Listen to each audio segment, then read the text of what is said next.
இலங்கையில எமர்ஜென்சி பிரகடனம் நாடு ஃபுல்லா அனர்த்தம், மழை, காலநிலை சரியில்லை. 27/11/2025 ஹாஸ்பிட்டலுக்கு மக்களால் செல்ல முடியல, டாக்டரை சந்திக்க முடியல. நான் டாக்டர் இன்னைக்கு நான் ஹாஸ்பிட்டலுக்கே போகல, என்னோட ஆட்களும் வரல ஹாஸ்பிட்டலுக்கு, என்ன பேஷனும் இல்லை, என்ன வேலை செய்யறாங்களும் இல்லை, என்னாலையும் போக முடியும். ஸோ இந்த சூழல் எமர்ஜென்சியான சூழல், மக்களுக்கு ஏதாவது நன்மை செய்யணும்னா இந்த வீடியோ போறேன். 5 விஷயத்தை நீங்க ஃபாலோ பண்ணுங்க வீட்டில் இருந்து கொண்டு. உங்களுக்கு மணி சேஃப், டாக்டர் போக வேண்டிய அவசியம் இருக்காது, ஹாஸ்பிட்டலுக்கு போக வேண்டிய அவசியம் இருக்காது. இந்த பிரச்சனையை விடுபடலாம், வீட்டில் இருந்து கவனிச்சு கொள்ளுங்க. இந்த விஷயம் முதலாவது, காய்ச்சல் வந்தா ஒரு 2 நாளைக்கு பெனடோல் 6 கொடுக்க கொடுங்க. அவர் அளவுக்கு தக்கன பொடியில பார்த்துக்கு தக்கன கொடுங்க. அதுக்கு மேல காய்ச்சல் இருக்குமா இருந்தா என்ன வகையான டாக்டர் போகும். அதுக்கு அடுத்தது தடுமல் இருமல். தடுமல் இருமல் இருக்குமா இருந்தா நீங்க கட்டாயம் பிரிட்டன் சிட்டிசின் சொல்லி ஆன்டிஹிஸ்டமின் டேப்லெட் இருக்குது, அது அவரவர் வயசுக்கு தக்கன கொடுக்குற அளவு இருக்கும். அதை கேட்டு நீங்க பார்மசிலையோ உங்க டாக்டரை கேட்டு போட்டுக் கொள்ளுங்க, ஓகே ஆகும், செட்டில் ஆகும். அப்படி அதுக்கு மேல இருமல் ஒரு 2-3 நாள் இருக்குமா இருந்தால், 3 நாள் அப்படி போகுமா இருந்தா கட்டாயம் நீங்க டாக்டர் சந்திக்கும். அதுக்கு அடுத்தது மூன்றாவது, உங்களுக்கு மூச்சு திணறல், மூச்சு கஷ்டமா இருக்கும். அதுல ஒரு மூச்சு திணறல் இருக்குது, நெஞ்சில மூச்சு எடுக்கிறது கஷ்டம், நெஞ்சு மாச்சல் சொல்லுவாங்க. அப்படி இருந்தா நீங்க என்ன ஒரு சூழ்நிலை வீட்டில் இருக்க வேணா டாக்டர் போகும்.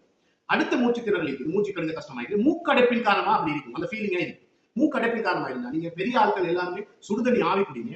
சின்ன ஆட்களோ பெரிய ஆட்களோ மூக்கு குத்துற ட்ராப்ஸ் வந்து நேசல் ட்ராப்ஸ், அதாவது மூக்கு குத்துற நேஷ் வாஷ்னு சொல்லி நார்மல் சேரே ட்ராப் இருக்கு. அதாவது ஃபார்மசியில கேட்டு நீங்க ஒரு ட்ராப்ஸோ 2 ட்ராப்ஸோ போடுங்க, உங்களுக்கு மூக்கு திறந்துடும், ஓகே, ஃப்ரீ ஆகிடும்.